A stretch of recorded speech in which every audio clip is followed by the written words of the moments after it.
সেরা ৭-এর লড়াই শেষে আমরা এখন জানতে পারবো কারা যাচ্ছেন সেরা ৫-এ। সোহাগ নুরি এবং এনামুল হক মধু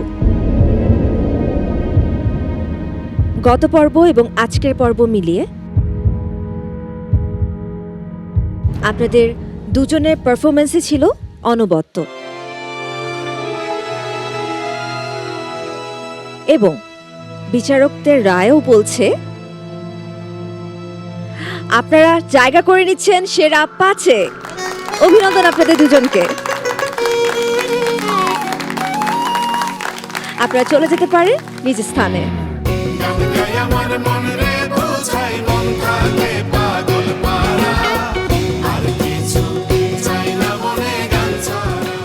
বাকি ৫ জনের মধ্য থেকে দুজনের নাম্বার টাই হয়েছে।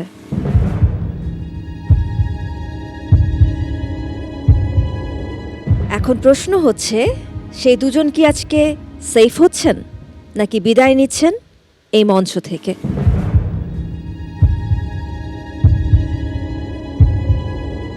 তা জেনে নিতে চাই, তবে তার আগে মেহজাবিন মুবাশশেরা, আপনার ফলাফল ঘোষণা করছি।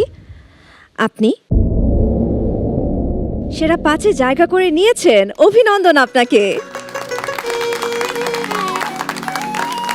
আপনি চলে যেতে পারেন নিজ স্থানে।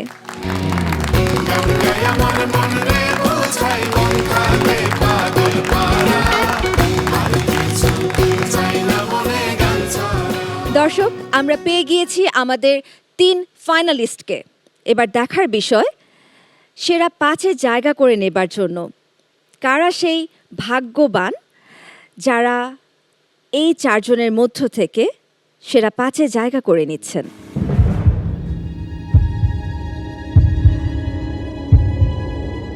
আখি আক্তার ঝর্ণা, আপনার গত পর্বের পারফরমেন্সের তুলনায় আজকের পর্বের পারফরমেন্স বেশি প্রশংসিত হয়েছে। ঠিক উল্টোটাই ঘটেছে আমির ফকির আপনার সাথে। গত পর্বে আপনার পারফরমেন্স ছিল দুর্দান্ত, কিন্তু আজকে আপনার পারফরমেন্স আমাদের বিচারকদের মন রক্ষা করতে পারেনি। আবার আমি যদি দেবযানী এবং রজনী খাতুনের কথা বলি, আপনারা দুজনেই সব সময় প্রত্যেকটা পর্বে আপনাদের সেরা পারফরমেন্সটা আমাদের বিচারকদেরকে উপহার দিয়েছেন। তবে গত পর্ব এবং আজকের পর্ব মিলিয়ে আপনাদের মার্কস কি বলছে? আপনারা দুজন আমাদের সঙ্গে যেতে পারছেন আগামী পর্বে, তা আমরা জানবো। তবে তার আগে আখি আক্তার ঝর্ণা, আপনি যাচ্ছেন সেরা ৫-এ। অভিনন্দন আপনাকে। আপনি চলে যেতে পারেন নিজ আসনে।